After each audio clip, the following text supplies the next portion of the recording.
admitted, for example, to discharge, or kung naging positive or naging negative, you'll be able to see this at the ncovtracker.doh.gov.ph. So please watch out for that. Okay, thank you po, Undersecretary Eric Domingo. Now let's have questions, Janelle, and then Ma'am Trish.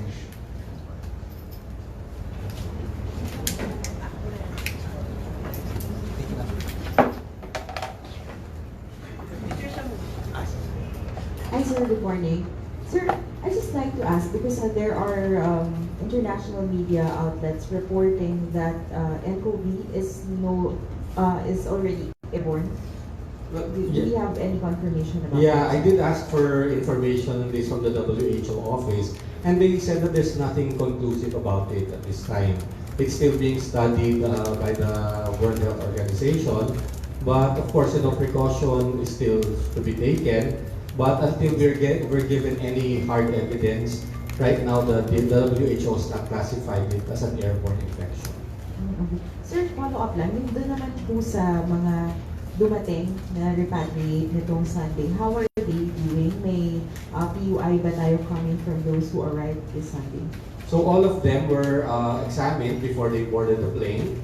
They were monitored on the plane and then examined again upon deplaning before being sent to Clark and also New Clark City. And they've been monitored including this morning. So regular yung twice a day check-up nila. And so far none have shown any symptoms. Walang fever, cough, or colds. Janelle? First po, updates on the first case. Diba last week you mentioned that the first of the second round test results already tested negative. So yung second results po ba negative na rin? And second question is, update po on the PUIs who refused admission. Was the DOH and PNP able to convince them, or ano po yung pina-follow natin na measures to be able to convince them to get admitted? Well, we're still about to get reports on the ones who have not been admitted. So we will update you on that on Wednesday. But as of for the first case has already tested negative twice and has in fact been discharged. Christine. Yes, ma'am. Yes, sir. Follow up dun sa first case, discharge, nakalipad na ba, sir, back to China or nandito pa siya? Oh, I don't know kasi once, I'm not sure. But the patient was discharged on Saturday, I believe. Because yung last test niya done on Thursday or Friday turned out negative, and that was the second negative test. Sir, yung definition lang ng cold blue, anong ibig sabihin for the region and paano sila mag-prepare? So when we say cold blue, it means that half of the workforce, the health workforce, are on duty at any given time, and that we are ready to mobilize more if needed. This is really in response to the, of course, very unlikely eventuality that somebody would get sick doon sa mga naka-quarantine natin, and nakabantay din kasi we're also trying to help decrease the anxiety and the fear of the community. So we want to deploy some health workers around in the communities a few kilometers away just to check on them and keep advising them. Sir. Yusek, Dr. Rabi has been clear in saying that it's not right to compare the numbers between SARS and nCoV, but we have seen that in just the span of 3 months, the statistics of nCoV has surpassed the 1-year statistics of SARS. So how can we reconcile this, sir? WHO is saying that it's not right to compare, but then we have this statistics going overboard. Yeah, but I think the stand of the WHO here is it bears some reflection kasi talagang when SARS happened, it was not recognized immediately and it was not sequenced within 2 weeks in the same way that this nCoV 2019 was sequenced and diagnosed immediately. So the timelines are completely different. Now, when we started recognizing SARS, we're probably a few months off na. As opposed to, for example, the nCoV 2019, when on the second week, we were able to diagnose them and identify the cases. So we really don't know yet how it will play out in the long term, but I think what's still clear is that even if we are gonna get more cases, this is still less the fatality rate is still a lot less. No? Because of the recognized cases, mortalities go down to 2%. No? As opposed, for example, to SARS, where you have mortalities up to 10%. But of course, we're going to have to wait for a few more months to see up to where, to the extent of the spread of the infection will be. But we're clear that it's highly infectious. That's not a term that WHO still, they don't have enough data right now to say that it is more infectious than the other diseases. No? Parang the infection rate is still not as high, no, as other diseases. So they're not ready to make that conclusion. I got. Yung sa clarify lang po, yung 5 chosen hospitals to monitor the quarantine facility, so doon po manggagaling yung mga health staff and health facilities para sa mga repatriates po natin. Sa ngayon, JP Lingad, yung health staff, kasi ito yung pinakamalaking hospital natin within the vicinity. So the JP Lingad staff are the ones who are there monitoring the cases. In case lang we have to admit maybe more than 2 or 3, that's why we have those other hospitals ready, no? So that we have isolation facilities. But the lead medical center for this case is JP Lingad. But just to let the public be informed po, kahit anong hospital, pwede po silang magpa-check, either private or public, to let them know kung mayroong halimbawa symptoms po sila ng coronavirus infection. If they have symptoms, they can go to any hospital. And any hospital, of course, second level, third level would have the capability to manage them and admit them if necessary. Kung wala namang symptoms, there's really no need to consult. Follow up lang po on the PUIs po you said. Meron na po ba tayong mga bagong regions na may PUI cases po as of this moment? Kasi may mga lumalabas na news, although hindi pa consolidated sa DOH, may mga kiniklaim po silang may PUI sa regions po nila. Well, actually kasi lahat ng regions meron na, no? Region 2 is the Region 5, I'm sorry, Bicol region is the latest one without any, but all regions have at least one. And you will be able to see this in the tracker later when we put it out. Sir, can you confirm, meron daw po mga naka-admit na PUI and PUM sa Viluna Hospital? I'm sorry, I don't have that much detail right now. Maybe we can check it for you later. Ma'am Sheila. Sir, you're in close coordination with the Private Hospitals Association. Kasi like PHAPI is saying, they can handle cases now, mga consultation, but when there's local transmission, hindi na nila kaya. Like one hospital daw, may mga 1 or 2 isolation rooms, good for 1 or 2 patients. Yeah, that's why Assistance. yung field implementation team natin right now is not just the government and private. Because of course there's very few hospitals that would have a lot of isolation rooms like San Lazaro or RIPM because these are specialized infectious disease hospitals. So most hospitals would probably have 1 or 2. And we will have to refer to those that will have room in case that we have a greater number of cases.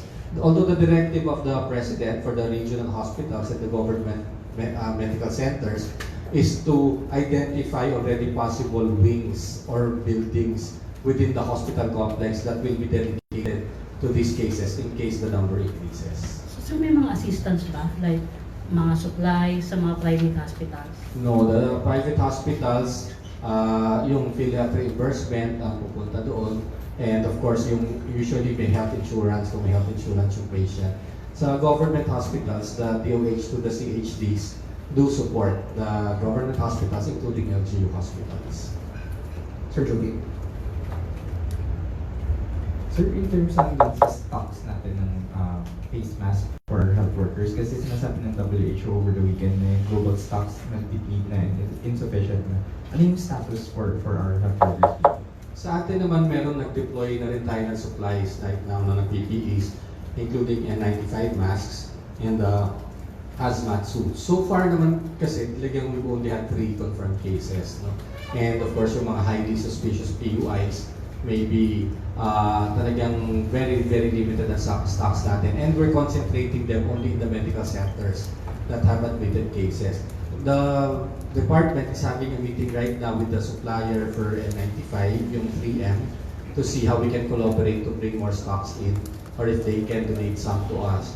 But there's also this move now in Congress and the Senate to approve the supplemental budget of 2 billion pesos. And that will be used particularly to buy protective personal equipment para siguraduhin natin na pag dumami yung pasyente, that we have enough supplies. So for now, yung supplies po natin is enough for Yes, how for many now, weeks pa yun? kasya pa naman. Ang tingin natin it will last for a month kasi we distributed it all over all the regions. Meron naman tayo pa, but we will need to secure in case we get more patients. For the public usage, ano ba talaga yung directive ng government? Because DOH is saying na para dun sa mga healthy, hindi naman kailangan ng face mask. Pero si LTFRB ang sinasabi ay dapat lahat ng drivers merong face mask and they face penalty kapag hindi sila magsuot. Well, yung driver, yung kasing the usual public as walking around, for example, in the outdoors or in the mall, or working in an office that's not too crowded, pwede talagang hindi mag-face mask. But we always advocate if you go into a more crowded area, di ba? And that includes yung siyempre, mga public utility vehicles. Siyempre, yung sa LRT, MRT na siksika, tapos may umupo, then it might be useful to wear a mask, of course, with your strict hand washing regularly. Yung drivers, personally, siyempre yung drivers, ang exposure niyan is to a lot of people every day, no? Kasi tuloy-tuloy naman yung pasada niya. And it might be prudent, it would be prudent for the drivers to use a mask to protect themselves and also kung may sakit siya para hindi niya mahawa yung kanyang mga pasahero. Sir Gerard? Sir, good afternoon. Sir, yung sa, may mention po kanina sa Malacanang, yung sa Taiwan daw po, inclusion ng travel ban. Can we get further details po on that? Ano po yung status niya? Yeah, ang Taiwan, if you look at the WHO map and the number of cases that we have, Taiwan is included in China. So since we have a travel restriction, a temporary travel restriction and ban on China, then Taiwan is included. Is included, sir. Is included. Yeah. May resolution na yung task force? Yung resolution kasi ng task force and even I think the presidential proclamation says China. And as far as the World Health Community is concerned and WHO concerned, Taiwan is part of China. Pero sir, yung implementation, sir, hindi pa po ninyo sinama yun before. Yung naunang mga araw. Nagkaroon ng confusion ng mga naunang araw, but I think as you all know, over the weekend na full implementation. So what will happen to the Filipinos there? May mga nagbakasyon doon, sir? May mga nagbakasyon po ngayon, sir, Yeah. sa Taiwan. Well, in the same way that what happened to we're still accepting flights from China and we're letting people down if they are Filipinos or permanent residents. Sir, yung are you in the talks or is it in the pipeline to have a second batch of repatriation? Because Not right now. I don't think there's any plan right now. The interagency task force is set to meet on Wednesday, and I think those are two topics that they will discuss, no? Yung siguro possible repatriation and of course some yung sa nuances ng ban to sa China. Yung po sa report na may 5 na daw po na in total yung mga nag-positive po doon po sa Pinoy po doon po sa Diamond Princess cruise ship. Ano po yung ginagawa nating coordination po? Ang rule kasi is that if a boat, no, itong cruise ship, for example, is in your waters and there are people sick, the country that yung territory ng country na yun, the country will take care and manage those who are sick or injured. So in this case, all of them are now in Japan and being treated.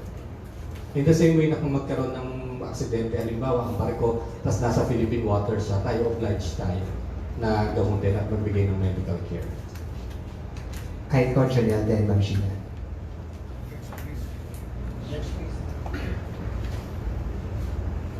Yung secretary lang po dun sa mga naiwan po na Filipinos doon sa Wuhan City. First report was 56, pero ang nakauwi lang po is 30. Do you have any reasons po or natanggap na information why they back out sa pagbiyahe?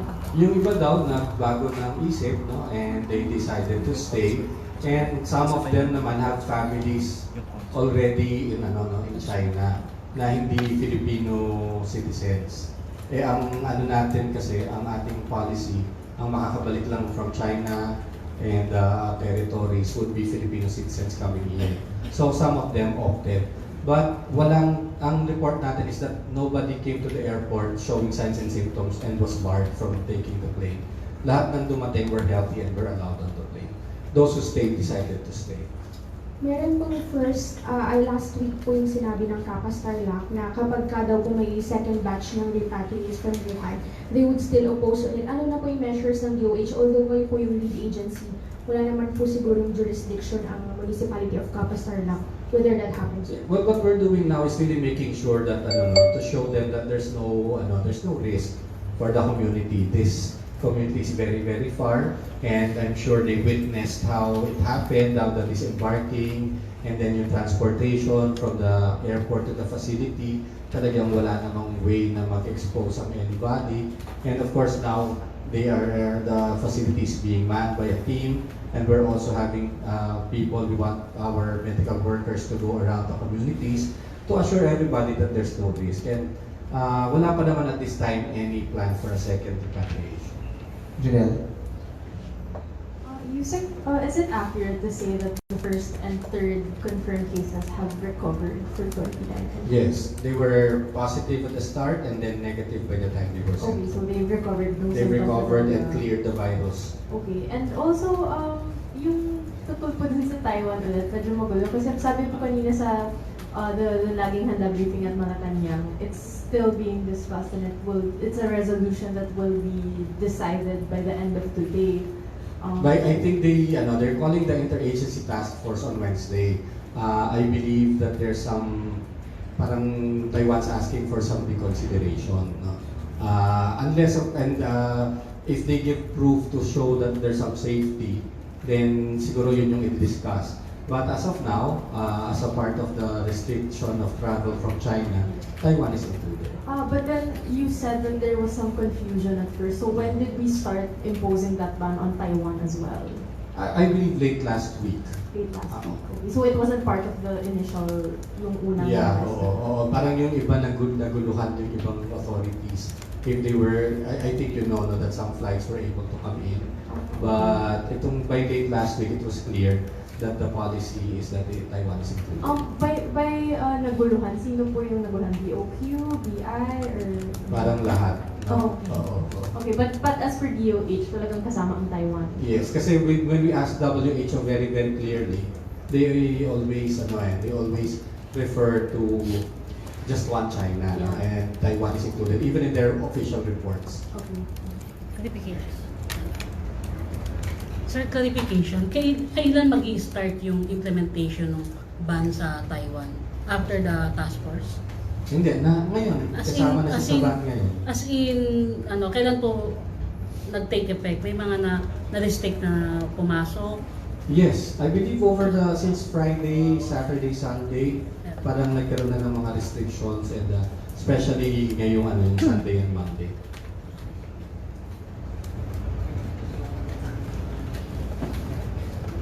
Just want to ask if this inclusion in the ban will still be subject to change pending the meeting on Wednesday? I think there's some data that Taiwan wants to submit and some protocols that they are doing and might be considered on Wednesday. So it's not final yet? It is enforced now.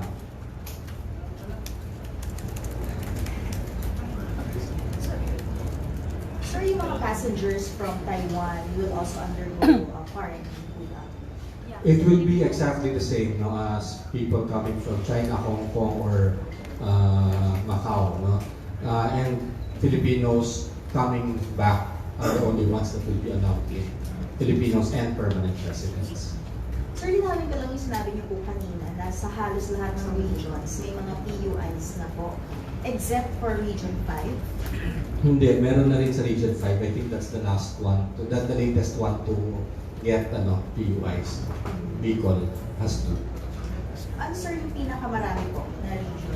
NCR pa rin. It's really the National Capital Region with 105. And this is followed by Central Luzon and Calabarzon, yung malapit sa atin. Of course, also near NCR.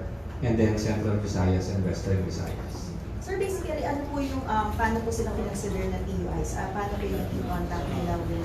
So the majority of PUIs now are really Filipinos, no? Initially, these were travelers. Nung first few days, you remember, most of them were travelers from China who came in with symptoms. But now more of the PUIs are Filipinos. These are Filipinos who have come in contact with the known cases, either sa plane, sa hotel, or sa hospital where they are admitted and have shown signs and symptoms of fever, cough, and respiratory illness. Bamburadyo.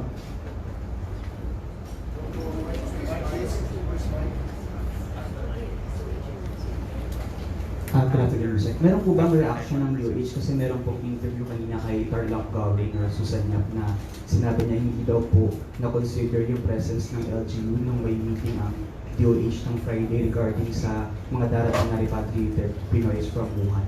Yeah, well, I think naman the Secretary has made an effort to reach out to the LGU and to reassure them na although we are thinking, of course, of the national interest, but the interest of the local government unit will be taken into consideration in all of our preparations. We will make sure that there's no risk to the population of Capas and Tarlac as a whole, and that we will continue monitoring and make sure that there's no risk. Sir Rafi. Sir, two questions lang. Number one yung sa Taiwan. So it's just to clarify, it's enforced now, but after meeting with people from Taiwan, you said that they will still present data. No, I don't think there was a meeting. I think they've sent Okay. an intention to parang magkaroon ng parang mag-appeal, no? So, but as of now, there's none. So there is a possibility that it may change pa rin? Well, you know, after the ban is temporary for all countries. No? It's temporary for China, Hong Kong, and Macau. And it is continuously being discussed at the IATF. So it's not a permanent ban. No? It's a very temporary restriction and ban on traffic, air traffic. So every time they meet, they reassess the situation, and it can of course be changed for the countries. Okay. Sir, yung update sa disposal of the body of the second PUI who perished. Second PUI. Yeah, I'm sorry, I'm not. I have to ask. Maybe I can update you on Wednesday. Ito yung patient yung second patient who died of pneumonia. Yeah. Last question po. I will update you on Wednesday. Sir, sabi niyo po kanina, karamihan po ng mga PUI meron mga Pilipino. Ilan po yung exact number ng Pilipino pong PUI? So out of the total of 313 PUIs, 183 are Filipinos. Yung Chinese are 99, and then the others are all the other nationalities. So mas marami na talaga yung Filipinos kasi nga sila yung mga nakasabay sa aeroplano, nakasabay sa mga sasakyan, sa hotel, tsaka sa hospital natin. For the very last, no local transmission yet. And in fact, we have still no negative. We have 109 tests that turned out to be negative and no additional positive tests. So there's still the 3 imported cases. Sir, may idea kayo kung ilan yung na-quarantine dun sa galing sa Taiwan? Since ma-implement late last week. I don't have that data yet, Sheila. We will, kasi we don't segregate it. Hindi naman namin iniwalay, for example, kung Hong Kong, Guangdong, it's just really all travel from China. Okay, thank you. Last question, Trish. Sir, yung sa immigration officers na naka-quarantine, ano lang yun? We're still Preventive lang yan, sir? No, not immigration. Ito yung we're still verifying that report of 13 immigration officers. I also heard that, but we're still verifying that report.